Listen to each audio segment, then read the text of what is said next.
إن الحمد لله نحمده ونستعينه ونستغفره ونعوذ بالله من شرور أنفسنا وسيئات أعمالنا من يهده الله فلا مضل له ومن يضلل فلا هادي له وأشهد أن لا إله إلا الله وحده لا شريك له وأشهد أن محمدًا عبده ورسوله يا أيها الذين آمنوا اتقوا الله حق تقاته ولا تموتن إلا وأنتم مسلمون يا أيها الناس اتقوا ربكم الذي خلقكم من نفس واحدة وخلق منها زوجها وبث منهما رجالا كثيرا ونساء واتقوا الله الذي تساءلون به والأرحام إن الله كان عليكم رقيبا يا أيها الذين آمنوا اتقوا الله وقولوا قولا سديدا يصلح لكم أعمالكم ويغفر لكم ذنوبكم ومن يطع الله ورسوله فقد فاز فوزا عظيما أما بعد فإن أصدق الحديث كتاب الله وأحسن الهدي هدي محمد صلى الله عليه وسلم وشر الأمور محدثاتها وكل محدثة بدعة وكل بدعة ضلالة وكل ضلالة في النار أعوذ بالله السميع العليم من الشيطان الرجيم بسم الله الرحمن الرحيم قل اللهم مالك الملك تؤتي الملك من تشاء وتنزع الملك ممن تشاء وتعز من تشاء وتذل من تشاء بيدك الخير انک علی کل شیء قدیر۔ برادران اسلام، معزز حاضرین، بزرگوں اور دوستوں، ماں اور بہنوں، یہ اللہ رب العالمین کا فضل و کرم ہے کہ اس نے ہمیں اور آپ کو اس دینی مجلس میں بیٹھنے، دین و ایمان کی باتیں سننے اور اپنے ایمان و عمل میں حرکت پیدا کرنے کے لیے یہاں آنے کی توفیق بخشی۔ ہم اس مجلس میں تشریف لائے، علماء کرام کے مواعظ کو دھیان سے سننے کے لیے بیٹھے۔ آپ کا یہ آنا مبارک ہو۔ اللہ رب العالمین آپ کی اس حاضری کو قبول فرمائے اور اس پر اجر جزیل عطا فرمائے۔ آپ نے بہت دیر سے اخلاقی موضوعات پر، اچھے اعمال کی ترغیب اور تحریض پر بہت ساری اچھی باتیں سنی۔ اب کچھ دیر انشاءاللہ عقائد سے متعلق کچھ باتیں ہوں گی۔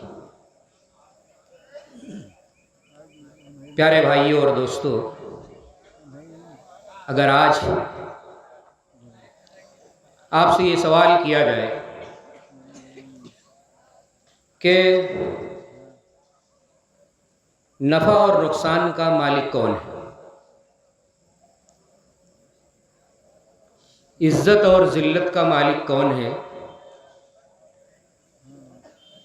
ترقی اور پستی کا مالک و مختار کون ہے، جنت اور جہنم کس کے اختیار میں ہے، مالداری اور غریبی کس کے اختیار سے لوگوں کو ملتی ہے، انسان اچھا اور برا کس کے بنانے سے بن جاتا ہے، انسان کی زندگی میں جو کچھ بھی اچھا ہو رہا ہے یا برا ہو رہا ہے وہ کس کے حکم سے، کس کے ارادے سے اور کس کے اختیار سے ہو رہا ہے، تو ہم میں سے کتنے لوگ ہیں جو شاید یہ بھی کہنے لگیں کہ یہ سارا کام نبی کریم صلی اللہ علیہ وسلم کے اختیار سے ہو رہا ہے۔ کوئی یہ کہے گا کہ یہ فلاں ولی کے اختیار سے ہو رہا ہے، یہ اجمیر اور بغداد والے کی قدرت کا کرشمہ ہے۔ کوئی دیوی دیوتاؤں کا نام لے لے گا، درگا اور کالی کا ذکر کر دے گا، کوئی بھولے ناتھ اور مہادیو کا نام لے گا۔ پرانے زمانے میں یہ سب اختیار کبھی یغوث، یعوق، ود، سوا اور نصر نامی بتوں کے ہاتھ میں مانا جاتا تھا، کبھی اس طرح کی چیزوں کا کریڈٹ ترقی کا، خوشحالی کا، فتح یابی کا، مالداری کا، دوسروں پر غلبے کا کریڈٹ انسان لات و منات کو، عزا اور ہبل کو دے دیتا تھا۔ مگر صحیح معنوں میں ان تمام چیزوں کا مالک مختار ہے کون؟ یہ سوال ہمیشہ انسان کے زیر غور رہنا چاہیے اور اس پر سوچنا چاہیے، اس کے جواب کے بارے میں سوچتے رہنا چاہیے۔ دنیا میں جتنی بھی مشرک قومیں گزری ہیں، پہلے گزری ہوں یا آج موجود ہوں، وہ ہر خیر کو، ہر بھلائی کو، ہر اچھائی کو، ہر نعمت کو اپنے بنائے ہوئے مصنوعی خداؤں کی طرف منسوب کر دیتے ہیں، دیوی دیوتاؤں کی طرف منسوب کر دیتے ہیں۔ یہ مال اور دولت ہمیں حاصل ہو گیا ہے، فلاں دیوی اور دیوتاؤں کی کرپا سے حاصل ہو گیا ہے۔ اسلام کا نام لینے والا مشرک ہوتا ہے تو وہ کہہ دیتا ہے کہ یہ نبی کا کرم ہے یا ولی کا کرم۔ اللہ رب العالمین کو بھول جاتا ہے، نام جس کا لینا چاہیے اس کا نام نہیں لیتا۔ زمین آپ کی ہے، مکان آپ کا ہے، اس پر نام دوسرے کا چڑھوا دیا جائے، تحصیل میں نام دوسرے کا لکھوا دیا جائے، یہ جتنی بڑی بے ایمانی ہوگی اور جتنی بڑی یہ شرارت اور نالائکی ہوگی، اس سے کہیں بڑی نالائکی، شرارت اور بے ایمانی یہ ہے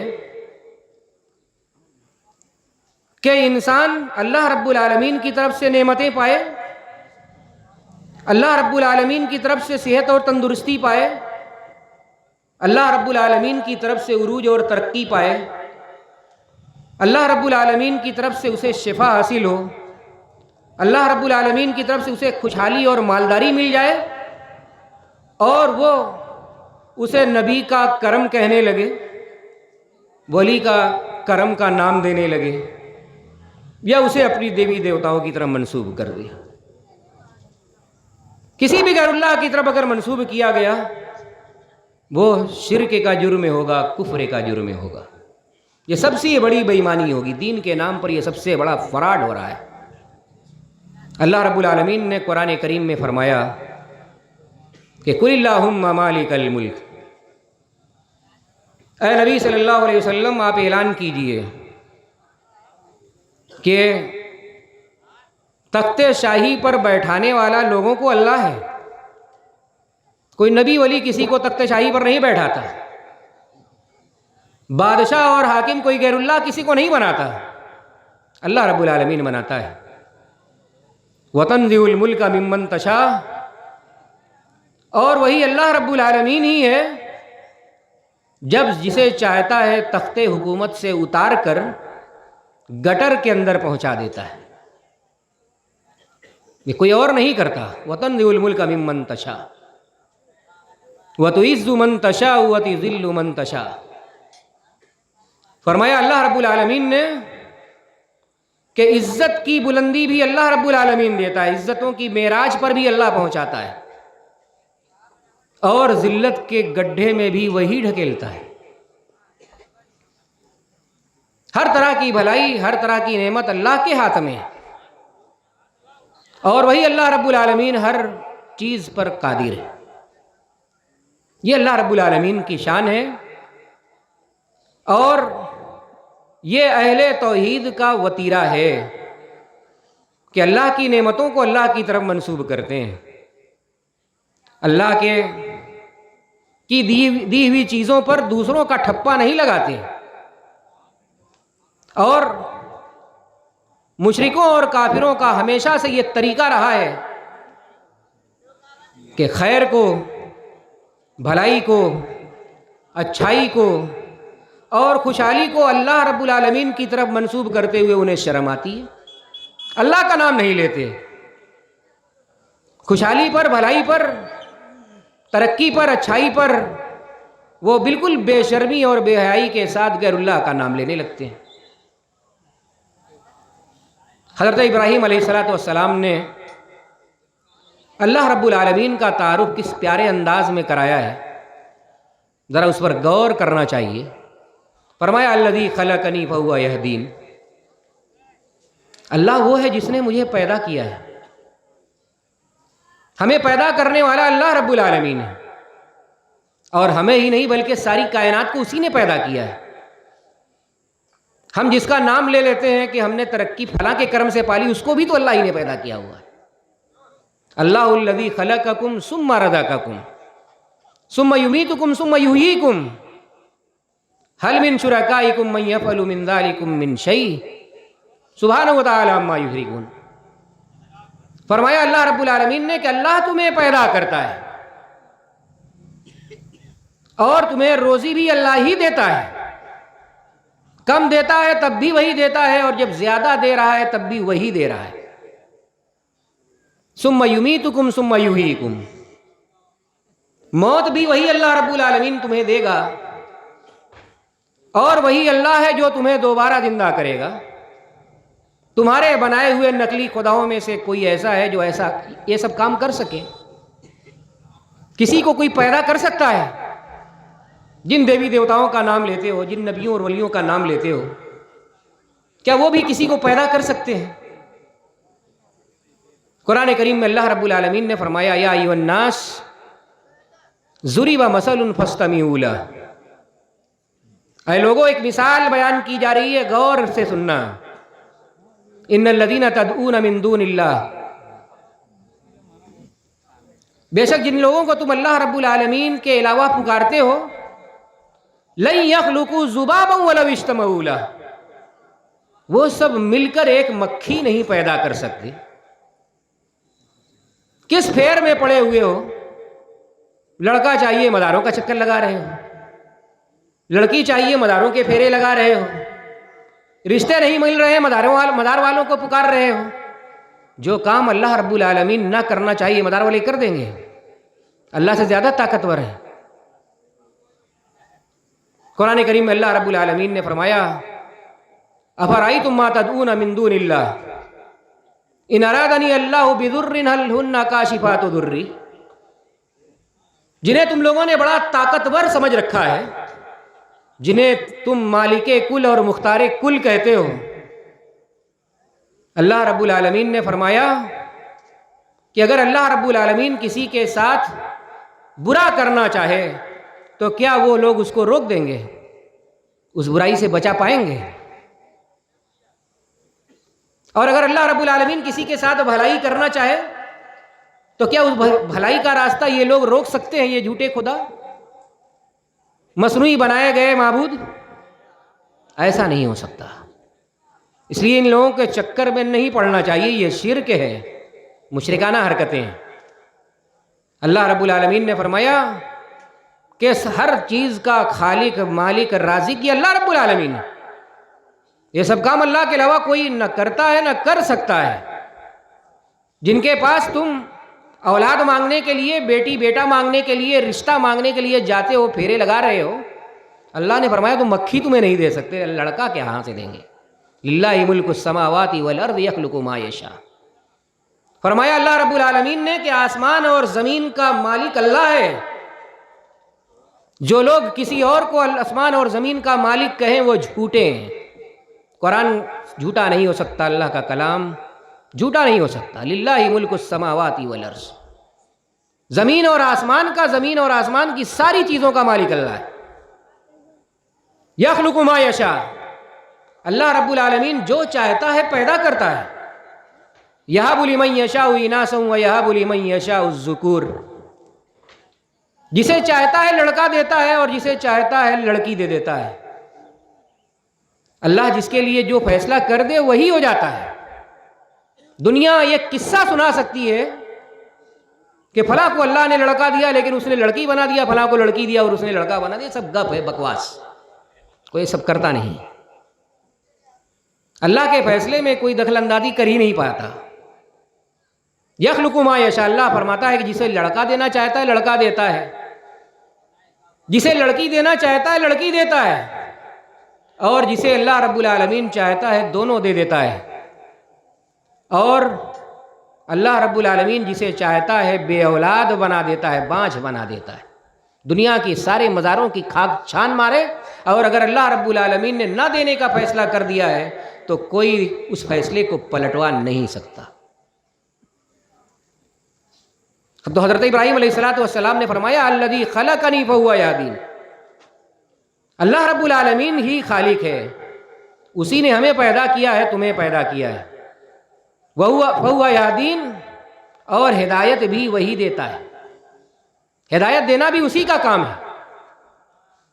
اللہ رب العالمین نے نبی کریم صلی اللہ علیہ وسلم کو مخاطب کر کے فرمایا انک لا تہدی من احببت ولکن اللہ یہدی من یشاء، آپ جسے چاہیں ہدایت نہیں دے سکتے، اللہ جسے چاہے گا ہدایت دے دے گا. نبی کریم صلی اللہ علیہ وسلم تو چاہتے تھے کہ دنیا میں ایک آدمی بھی کافر نہ رہ جائے، سب کے سب مسلمان ہو جائیں، لیکن اللہ رب العالمین نے فرمایا جسے آپ ہدایت دینا چاہتے ہیں نہیں ہوگا. اللہ جسے ہدایت دینا چاہے گا وہی ہدایت پائے گا. حضرت نوح علیہ السلام نے اپنے بیٹے کو ڈوبتے ہوئے، طوفان میں ڈوبتے ہوئے دیکھا، غوطہ کھاتے ہوئے دیکھا. اللہ رب العالمین سے دعا کرنے لگے ربی ان ابنی من اہلی وان وعدک الحق، رب العالمین میرا بیٹا میری آنکھ کے سامنے ڈوب رہا ہے، ڈوبنے کا یہ منظر مجھ سے دیکھا نہیں جاتا، دل سینے میں اچھلا جا رہا ہے، بچنے کی اس سے کوئی سبیل پیدا کر دے. کہا جاتا ہے انبیاء یہ مختار کل ہوتے ہیں، جو چاہے کر ڈالیں، دنیا میں جیسا چاہے تصرف کر دیں. بیٹا ڈوب رہا ہے، دل تڑپ رہا ہے، بچانے کی بے پناہ خواہش اور تمنا ہے، لیکن اختیار استعمال نہیں کر پاتے. اختیار ہوتا تب تو استعمال کرتے. اللہ رب العالمین سے دعا کر رہے ہیں، اللہ رب العالمین نے فرمایا انہ لیس من اہلک، تمہاری یہ دعا سنے جانے کے لائق بھی نہیں، اس لیے کہ جس لڑکے کو بچانے کی دعا کر رہے ہیں وہ لڑکا، اس کا عمل ہی صحیح نہیں ہے، اس کا کردار صحیح نہیں ہے، اس لحاظ سے وہ آپ کا لڑکا ہی نہیں ہے. جب آپ کا دین نہیں مانتا، آپ کے نظریے کو قبول نہیں کرتا، آپ کے مشن پر نہیں چلتا، آپ کی دعوت پر لبیک نہیں کہتا، اس لحاظ سے تو وہ آپ کا لڑکا ہی نہیں ہے. اس کے لیے آپ کیا دعا کرتے ہیں؟ اس کے لیے تو آپ کی دعا قبول نہیں کی جائے گی، سنی نہیں جائے گی. حضرت ابراہیم علیہ السلام کے بارے میں، حضرت ابراہیم علیہ السلام نے اپنے باپ کو کتنا زیادہ کوشش کی ہدایت پر لانے کی، سمجھانے کی، جتنے طریقے ہو سکتے تھے سارا طریقہ استعمال کر لیا، لیکن پھر بھی وہ ہدایت پر نہیں آیا. نبی کریم صلی اللہ علیہ وسلم نے فرمایا کہ قیامت کے دن حضرت ابراہیم علیہ السلام کی ملاقات ان کے باپ آزر سے ہوگی، ذلت رسوائی کے بادل ان کے اوپر چھائے ہوں گے، شرم سے، ذلت سے گردن جھکی ہوگی، نگاہ جھکی ہوئی ہوگی.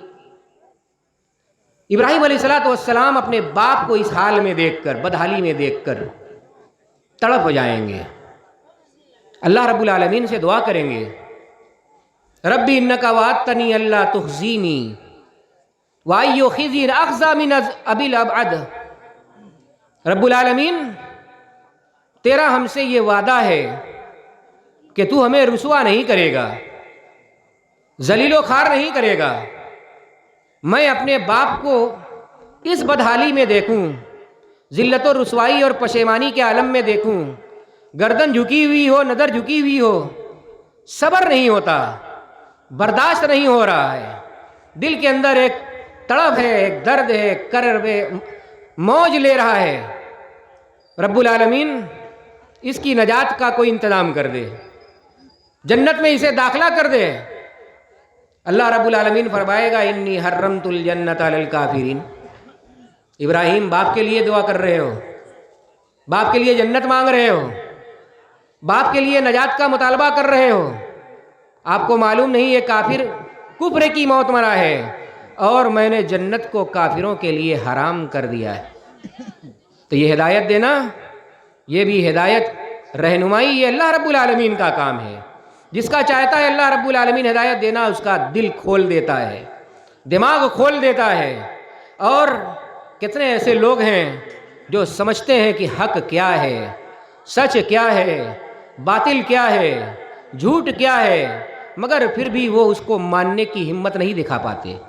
اللہ رب العالمین کی ان کی توفیق حق شناسی اور حق پرستی کے لیے انہیں حاصل نہیں ہو پاتی، اس لیے وہ اسے قبول نہیں کرتے اور من محسوس کے رہ جاتے ہیں۔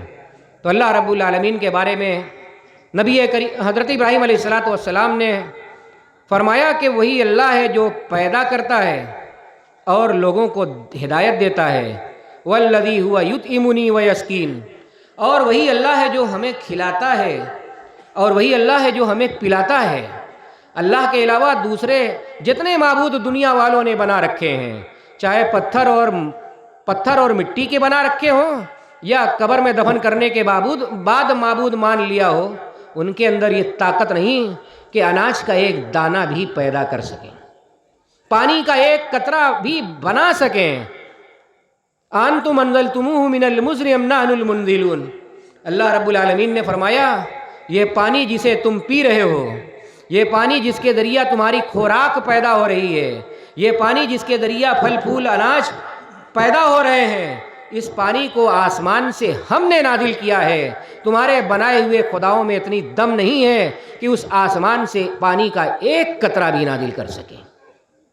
والذی ہوا یطعمنی ویسقین، فرمایا حضرت ابراہیم علیہ السلام نے کہ اللہ رب العالمین وہ ہے جو کھلاتا ہے اور پلاتا ہے، ہمیں ہی نہیں ساری کائنات کو، ساری دنیا کو کھلاتا ہے، چونٹی کو بھی کھلاتا ہے اور ہاتھی کو بھی کھلاتا ہے۔ وما من دابۃ فی الارض الا علی اللہ رزقها، اس زمین پر جتنے بھی جاندار ہیں سب کی روزی کا انتظام صرف اللہ رب العالمین کرتا ہے، کوئی اور یہ انتظام نہیں کر سکتا۔ جب اللہ رب العالمین نے ہمیں پیدا کیا، جب اللہ رب العالمین نے ہماری روزی کا انتظام کیا، جب اللہ رب العالمین نے ہمارے لیے اناج، پیڑ پودے، پھل پھول اگائے، جب اللہ رب العالمین نے ہمارے لیے آسمان سے پانی برسائے، زمین سے پانی کے چشمے اگائے، جب یہ ساری نعمتیں اللہ رب العالمین نے ہمیں دی ہیں، تو عبادت ہمیں اللہ رب العالمین ہی کی کرنی ہے اور یہی حق ہے۔ عبادت میں آ کر ہم اللہ کو بھول جائیں، غیر اللہ کی عبادت کرنے لگیں، غیر اللہ کے آستانوں کا طواف کرنے لگیں، غیر اللہ کے آستانوں پر جا کر اعتکاف کرنے لگیں، ان کے پاس جا کر رونے اور گڑگڑانے لگیں، دعائیں مانگنے لگیں، انہیں حاجت روا اور مشکل کشا سمجھنے لگیں، یہ اللہ رب العالمین کے ساتھ زیادتی ہوگی، یہ اللہ رب العالمین کی حق تلفی ہوگی۔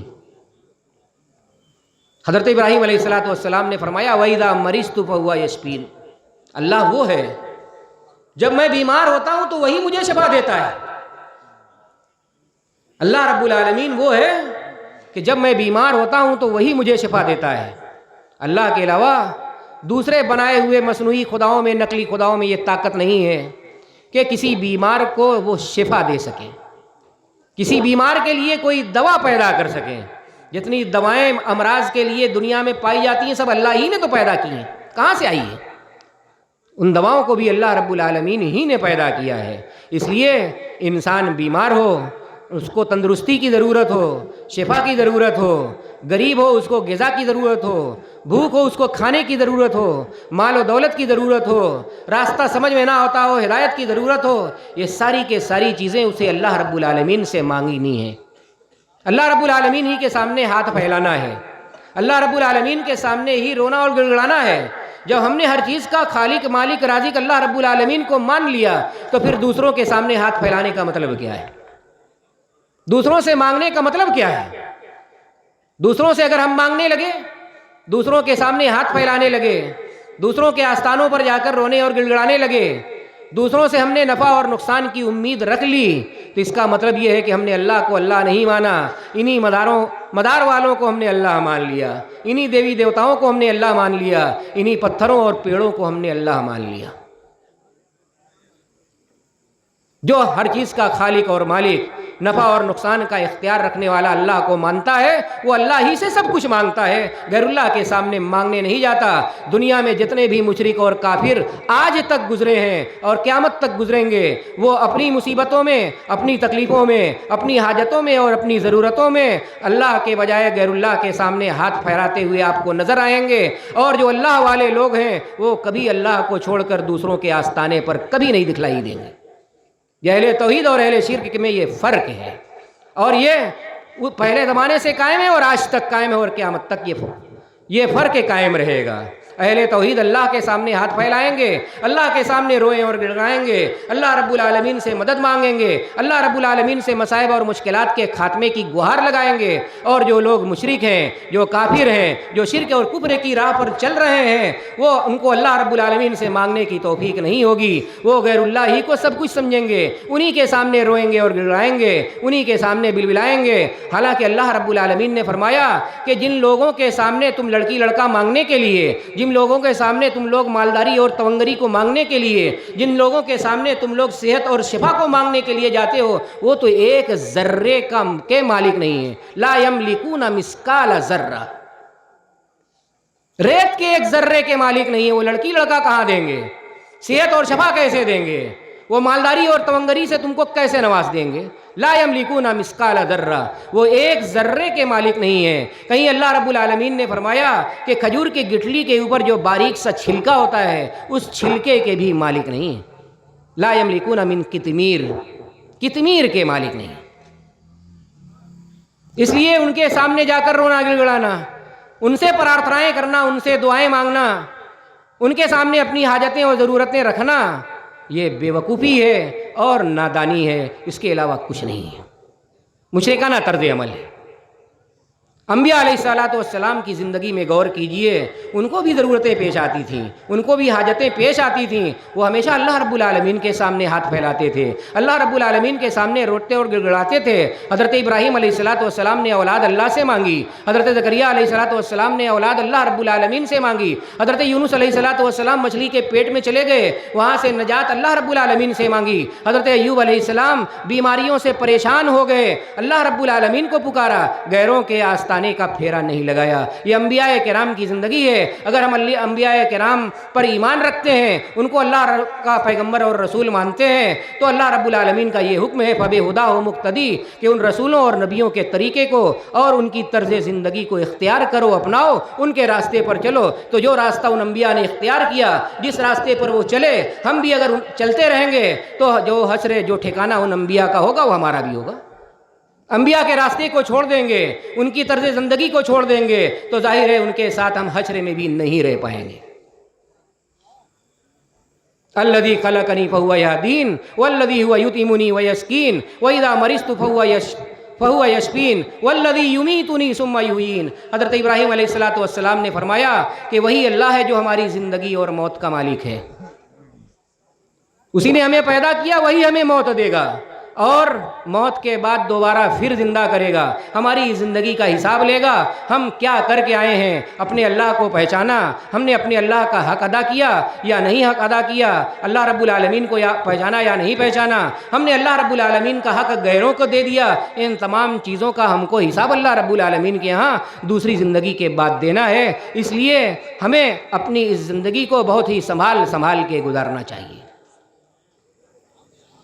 اللہ رب العالمین نے فرمایا کہ ہر چیز کا مالک، ہر چیز کا خالق اور تمام مخلوقات کا رازق اور روزی رساں اللہ رب العالمین ہے، اس لیے جو کچھ ضرورت ہو اللہ سے مانگو، جو کچھ پریشانی ہو اس کے خاتمے کی گہار اللہ رب العالمین سے لگاؤ۔ نبی کریم صلی اللہ علیہ وسلم نے فرمایا کہ وَإِذَا سَأَلْتَ فَاسْأَلِ اللَّهَ وَإِذَا اسْتَعَنْتَ فَاسْتَعِنْ بِاللَّهِ، جب سوال کرنا ہو اللہ سے سوال کرو، مدد مانگنا ہو تو اللہ سے مدد مانگو، اور یہ یاد رکھو پوری امت مل کر، اگر پورے دنیا کے لوگ مل کر تمہیں کوئی ایک نفع پہنچانا چاہیں، اگر اللہ رب العالمین نہیں چاہے گا وہ نفع تمہیں پہنچ نہیں سکتا، اور پوری دنیا کے لوگ مل کر اگر تمہیں کوئی نقصان پہنچانا چاہیں اور اللہ رب العالمین وہ نقصان تمہیں نہ پہنچانا چاہے تو پوری دنیا مل کر بھی تمہیں وہ نقصان نہیں پہنچا سکتی، تقدیر لکھی جا چکی ہے۔ اس لیے ہمارا یہ ایمان ہونا چاہیے کہ ہمارے ساتھ جو ہو رہا ہے سب اللہ رب العالمین کے حکم سے ہو رہا ہے، اسے ہی راضی کرنے کی، اسے ہی خوش کرنے کی، اسے ہی منانے کی، اسے ہی ملانے کی ضرورت ہے۔ اگر اللہ رب العالمین راضی ہو ہماری ہر پریشانی دور ہوگی، ہمیں ہر مصیبت سے نجات ملے گی، ہمارے دن بدلیں گے، خوشحالی ترقی ہماری قدم چومے گی، دنیا میں بھی ہم سعادت مند رہیں گے اور آخرت میں بھی انشاءاللہ کامیابی اور نجات کا منہ دیکھیں گے اور جنت میں داخلہ پائیں گے، جہنم سے نجات پائیں گے۔ اللہ رب العالمین سے دعا ہے کہ اللہ رب العالمین ہم تمام مسلمانوں کو توحید کو سمجھنے، توحید کو برتنے، توحید کو اپنی زندگی میں نافذ کرنے، توحید کے تقاضوں کو پورا کرنے اور توحید کی دعوت کو عام کرنے کی توفیق عطا فرمائے، آمین۔ وآخر دعوانا الحمدللہ رب العالمین، والصلاة والسلام علی نبینا محمد۔